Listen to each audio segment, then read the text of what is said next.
Alrighty, guys, welcome back. So I'm going to be putting this on my main channel. So normally I will not be doing these type of videos. So generally, how I do it, I try to do like the streams and then cut the videos out from there and then put them up. So them ones are going to be my mornings. The ones I'm going to be doing evenings sometimes will be ones I just do randomly. So for example, we got ones here. What I want to watch. So I don't know if there's any here. Yeah, so we've got bushfires news and all that stuff. So I want to know what's going on. I'm gonna have a look at this one, the news, and then we're gonna have a quick few minutes in this one. Got some chasers. Chasers do pretty good job. I'm gonna open it anyway. I'm just gonna turn the sound down. Other than that, yeah, we should be ready to go. I want to see what's going on. Because if you look outside where I live at the moment, guys, the sky's brown. It's completely brown. Let's go live now to Strathbogie Shire Deputy Mayor Claire Hewitt-Kennedy. Claire, thank you very much for joining us. Victorian authorities have described today as one of the most dangerous fire days for Victoria in years. Describe to our viewers where you are and what's happening at the moment. So I have left our farms at Waring, which is about 10 kilometres north of Nagambie, which for those in the city, it's about an hour and 45 minutes from Melbourne. Not that far away. I'm currently now in the Seymour Relief Centre where I've been most of the day. We started off with about 50 people here. I think we're probably at 150 and it's getting very busy. Our Yeah, well, I frozen don't blame it. Look relief at the there, sky. It's so we've had brown. food donated. It's black It's and very well, coordinated. We've got places for people to have a lie down. We're trying to get accommodation for people for their pets. We've got the vets here. We've got the nurses here. If you had to get out without your medication, they're doing an absolutely ripper job. of course they are. The volunteers out there, the George Noyes of the world, who is this Ruffy CFA captain, deserves to be Australian of the Year. He's not just a man, as one of the federal politicians referred to him this morning. He is an outstanding individual, and he's led that community through what is absolutely the toughest day. I am seeing smoke from the relief centre now. I want your viewers to understand how traumatising that is for people who have left their houses Trust me, we can because see the it from the fire's city. coming, and they've come to a relief centre and they can see smoke. And Yeah, we can see smoke too, guys, in the sky, but not as bad as they got these guys are. These are right next to it, so our smoke's mostly in the atmosphere. Theirs is much closer to the ground. That'll It's be a had nightmare. some That'll, very, very upset people. Yeah, I can't imagine how it must be there for you, Claire. Now, we're hearing that these fires are worse than 1965, worse than the Black Summer bushfires. How would you describe them? Look, it's really hard not to get emotional. My no, father-in-law fought the night. the only good thing, guys, what these were not like day ins. You know, like 3 or 4 days or 40 degrees. That's the only good thing about this. Because there are times where we had in the past where we get like 3 or 4 days of 40-degree marks, and it just well, 3 days, 1 day is bad enough. Imagine 3 days or 4 days of 40 degrees plus the northerly winds. Because we get strong winds because of the fire will generate the heat. As it gets hotter, the heat, generates wind. The general how things work. But yeah, 65 Longwood fires alongside our mayor's father. but it's catastrophic Currently though. fighting Let's be fires at his honest. own farm and other places. I've never seen anything like it. Nothing is preparing me for this. I have survived fire myself. I've lost a family house when I was 6 months old. Our family house went up on a farm in northern New South Wales. I've Damn. lost hay sheds. I've lost hay. I've lost augers. You name it. I'm no, newbie to fire. It frightens the living daylights out of me. It is a beast. Do not try and outrun it. Do not try and dictate it. Don't try and predict it because it will beat you every day of the week. This is the worst I've seen it, and it is. Well, predicting it's not generally that hard, to be honest. It goes which way the wind's going. That's really the thing about fires. It will just follow the wind. So you know which way the wind's going, you can know which way to deal with it. The problem with Melbourne, particularly in Victoria, is when we get a cold front, the wind turn around. So there could be people behind it trying to put it up from behind. And next thing you know, the wind decides to go from the north to northeast to southeast or south directly. And then it will turn around on you and you get you into trouble. And trust me, it's happened. It's heartbreaking, but but it's also terrifying because we don't know what's going to happen. The next 24 hours is really watch, wait, see. I can just encourage your viewers, if you don't need to be in our region, do not come. If you don't know the road you are on, do not go on it. We're getting This is reports so sad. I really feel for the guys. I mean, I do feel sorry, and this is why I'm making this video. I wasn't gonna make it. I was not planning to do any videos about it, but I had no choice. Like, I mean, I feel sorry for the people who live in these areas. of people who are going on roads, taking back roads to avoid the freeway to get there Yeah, don't do that. quicker and getting stuck. That's not okay. We had someone this morning in a road train block a road out of Strathbogie, Damn. which is an evacuation point. If we need to evacuate people out, that's just not okay. You just Yeah, don't can't want to block the make road. silly decisions like that. You need to make sure that you're looking after yourself as well as your community and the volunteers. They don't need any more stress. It is absolutely Yeah, obviously, guys, they need the roads. I mean, roads in and out. I mean, it's like in. Oh, I'll talk about like World War II and all those other wars.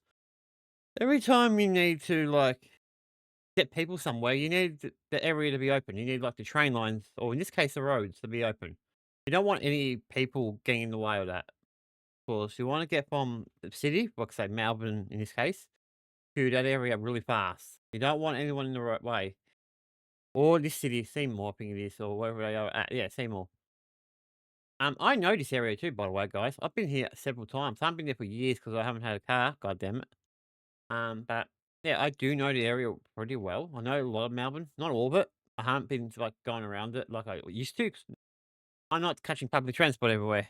Not that I'm lazy. Public transport is really slow, especially when you want to go to these areas. I'll do that once I get a car, guys, and definitely have a look. Hopefully these guys stay safe. the gale and it's hot as ever out there. Yeah, really important to listen to authorities and yourselves and other people God at damn risk, it. as you mentioned. Claire, we heard from authorities an hour or so ago speaking about potential international support. We know that there is a support with over 90 Wow. firefighters from New South Wales. The authority said it's too early to know at this stage in regards to more support. We're in early January. However, they did say that arrangements would be in place and they'll make some decisions over the weekend. Do you think we need more support? Look, I'm not going to get involved in the emergency management side of things because that's their control and that's their job to do it. But Yeah. I have to say, what I've heard from the people on the ground about the CFA and the way that the fire management is being executed is it's first class, but resources are stretched. Of So, course it is. communication, we've got major issues. We've lost critical infrastructure in the way of power, in the way of our internet and Yes, telecommunications, of course. and we're now in the issue where we're lacking safe water, drinking water in certain areas. So I think that paints a picture to you that I want to know how you're running out of water when you've got a big city like Melbourne not that far away. I mean, it must be because the fire's cutting the routes off or something, or maybe because it's contaminating the water itself because of the ash and all the other crap that's in the trees and all that, the animals or what's left of them, that type of stuff. So she did say safe drinking water, so I'm assuming that's what she meant. But like I said, once the cold front kicks in, which it should be kicking in any minute now, actually, temperatures should take a nosedive. So it should drop to around about 20 degrees. So we'll go from 42 degrees to about 20, maybe 25, around there. And the problem we're going to have is the winds. We don't know how strong they're going to be, if they're going to be strong at all. Sometimes when we get fronts like this from a hot day, we may not get no rain. We'll just get a little lightning, which would make it worse. whilst the Premier has come to the party after our begging that we've got some preliminary funding announced, the two things we need moving forward is a plan of recovery, but Yes. also resource allocation immediately now and moving forward into those days when people return home and they don't have a home to return to. Well, the first things first, we're going to put the fire out. I mean, at least get it under control. Can't do much moving forward when the fire is still burning your town apart. I'm actually quite sad. I might be tearing up a little bit. I'm not tearing too much because I'm freaking dehydrated. I haven't had much water today because I've been unwell. I think the heat's killing me. I haven't even had a good stream today because the heat is murdering my body. My body hates the heat, and the heat hates the body. So And there's going to be people there. There has been significant loss of property, I think I've got friends who might actually be at that area, so I hope they're okay. of livestock. As you know, there's some people missing that. If they're listening to this, please report to the authorities as soon as you can because everyone's very worried. Yeah, It's that a looks really catastrophic. really dire situation, and whilst I'm very proud to support our community and lead on this, it's probably one of the darkest days in my life. Claire, we are thinking of you and everybody Yes, we are. affected. Stay safe and really appreciate you joining us. Thank you. So, guys, I'm glad we've got this channel rebranded before this happened. All right, let's watch one more. It's on channel, looks like channel 7, and then we'll go back into the live thing. Melbourne is melting through a blistering summer heat wave. Blake Johnson, wild winds made the And look oppressive at the sky, it's conditions turned even worse. brown. You see what I mean? They did. That's Karina, what it but looks like thankfully outside. That cool change has come through, and what a difference an hour makes. 60 km/h wind gusts are nowhere to be seen. The temperature has dropped below 30. Remarkable, really, after a day of almost Not really. extreme That happens all the conditions time. outside. This is Melbourne. Every time we get a good cold front, guys, the temperature plummets. Every time. It also depends how the cold front works. This one's a strong one with a strong system, so it should be persistent. We've seen the like next week. The next week's temperature is going to be mid-20s at most. At least until the end of next week. Maybe it gets closer to the 30s, but still better than 44. What it says down there, 44.9, so 45 degrees in Point Cook. Point Cook's not that far away, by the way. Usually a place of respite, the beach was anything but. Howling wind, whipping sand, a sense of defeat shared by everyone there. Is this hot enough for you yet? Oh, it's a bit too hot, I think. But just a tad. It's too hot today. It's too hot today. This heat map shows Australia is the hottest place. Look at that, guys. See, actually, look at the southern hemisphere. Oh, we're hotter than Africa. So yeah, you can see that heat, like right in the middle of it, and you can also see parts of the Eastern Australia or Southeast Australia. So if you want to know where I live, I'll get my mouse out. You can see my mouse. I'm up there near China at the moment. Let's move south, south, south, south, south. Uh-oh. My mouse is playing up. There we go. All over to Central Australia. Yeah, I live right there, guys. So just under that area. So that's a lot of heat, by the way. Place on Earth right now. Melbourne, the hottest capital city, 42.9. Ouch. Our equal hottest day in 6 years. Point Cook and Essendon both above 44 degrees. It felt even hotter working the charcoal chicken. I think the reason it's probably not as hot in the city is because the city's got the buildings and the trees and all that. They'll keep the temperature lower, a little bit lower, preventing a lot of the heat from getting in. But also, cities can generate heat too, but not that much heat. So that's probably why it's not generating more heat. At Port Melbourne Chippery. The more you complain, the worse it gets. So you gotta sit through it. You gotta really lean into that. You gotta lean into it. If that's the worst place to work on a hot day, frozen yogurt stores could be the best. Has it been busy today? Not too busy. I think it's a bit hot for people to be out today. Are you helping yourself to a few extra free samples today? Or? I've got to. I can't not. But the bakery next door was closed, no aircon and no power for many. Ouch. Traffic lights to around 50,000 properties knocked off the grid. Imagine going for a jog today. Are you mad? No, I'm just doing hard things at the moment. I'm getting fit, so I'm fighting soon in April. So Yeah, it's not the smartest thing to do doing that in the heat. That can cause too much strain on your body. just got to get myself fit. Certainly we know the impact of heat on even young, well people is significant, especially in temperatures as high as those forecasted. Oh, definitely. Rows of V-line carriages sit parked at Southern Cross Station, They're pulled not off duty when services through fire zones were cancelled. Before the heat arrived, the beach was in fact pleasant. The early bird gets the worm with the cool weather, isn't it?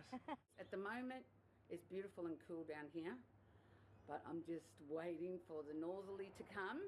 And mid-morning it did. Sun protection was black and white as the Pies trained early to beat the heat. Later in the morning, the Bulldogs sweated it out. Smoke from a factory fire in Derrimut Damn. community warnings, and Jetstar passengers were hot under the collar, left waiting on the stairs for a terminal bus. This United Airlines flight. You know what the funny thing was? When we got into summer, from end of spring to early summer, people were bitching in Melbourne that our summer temperatures were low. We're averaging around about 19, 18 degrees for the beginning of summer. And now that we're at 40, 42, 43 degrees, everyone's complaining again. That's too hot. So, yeah, hopefully we won't get another one like this, but we still got about another 2 months at least for these temperatures. So you never know. Flight was cancelled, too heavy to take off in the heat. By the time they offloaded cargo, crew had run out of hours to fly to San Francisco. Gusty winds made this Garuda landing a Yeah, that looks really hard. Melbourne Airport down I mean, one runway. I think the pilot's done a Arriving fantastic last job. Summer's bitter battles for cabana space at Mornington Peninsula beaches. I think if you're up early and you're set up early at the beach, well then you've got best spot. If you wake up late, that's your problem. Such a hot True. topic there, even the mayor's buying in. I wish I had money. I mean, a car and all. I would have done some of this stuff. Claiming their spot on the beach. It's a public asset, right? It's not for private use and to sort of claim it and then nick off. We arrived 8 a.m. Proper planning prevents poor performance. No such deadline for elephants at Melbourne Zoo. Happy as ever in the mud. Blake Johnson, 7 News. Tara Stowers joins us now. All right. Tara, you have the latest analysis.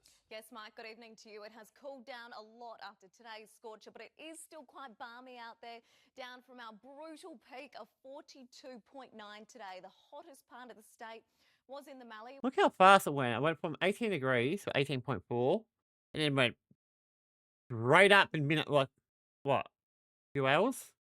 With a whopping 46.5 degrees. Now, the city hit 33 degrees by 10:30 this morning, and it was such a quick spike.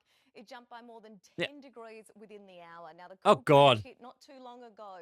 And as we see, as speak temperatures are dropping very quickly. 27 in Moorabbin now, 30 for Point Cook, 33 in Lavington. And All as right, you can temperature's see much more there, manageable, feels guys. I like can the deal with this temperatures temperature are now. even cooler.